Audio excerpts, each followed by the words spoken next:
18 நடந்தது என்ன? நடந்தது என்ன? நடந்தது என்ன?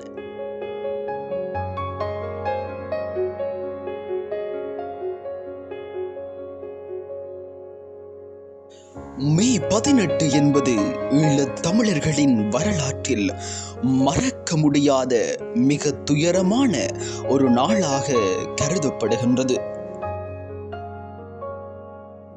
முல்லைத்தீவு மாவட்டத்தின் முள்ளிவாய்க்கால் பகுதியில் தமிழீழ விடுதலை புலிகளுக்கும் இலங்கை இராணுவத்திற்கும் இடையே நடத்தப்பட்ட இறுதிக்கட்ட போர் முடிவுக்கு வந்தது. இந்த போரின் இறுதி நாட்களில் ஆயிரக்கணக்கான பொதுமக்கள் கொல்லப்பட்டனர், பல்லாயிரக்கணக்கான மக்கள் காயமடைந்தனர் மற்றும் காணாமல் போயினர்.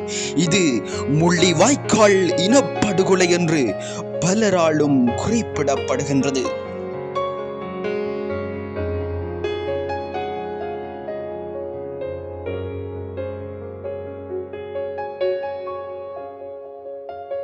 விடுதலை புலிகளின் தலைவர் வேலுப்பிள்ளை பிரபாகரன் மற்றும் முக்கிய தளபதிகள் கொல்லப்பட்டதாக இலங்கை இராணுவம் அறிவித்தது.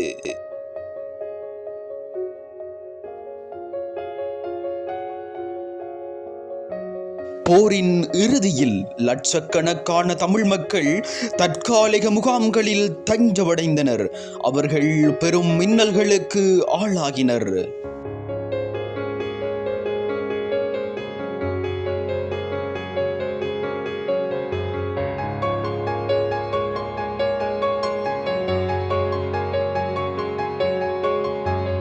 ஒவ்வொரு ஆண்டும் மே 18ஆம் தேதியை உலகெங்கிலும் உள்ள தமிழர்கள் முள்ளிவாய்க்கால் நினைவு நாள் அல்லது தமிழின படுகொலை நினைவு நாளாக அனுசரித்து போரில் உயிரிழந்த உறவுகளுக்கு அஞ்சலி செலுத்தி வருகின்றனர்.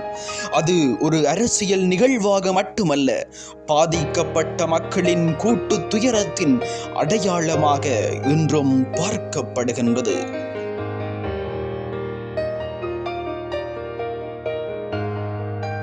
இன்று முள்ளிவாய்க்கால் என்பது அழிவின் அடையாளம் மட்டுமல்ல, அது தமிழ் தேசியத்தின் மீள் எழுச்சிக்கான ஒரு புள்ளியாகவும் கருதப்படுகின்றது. வரலாற்றில் ஒரு இனம் சந்தித்த மிகப்பெரிய வீழ்ச்சியிலிருந்து அதன் மொழியையும் பண்பாட்டையும் காக்க வேண்டிய அவசியத்தை இந்த நாள் நினைவுபடுத்துகின்றது.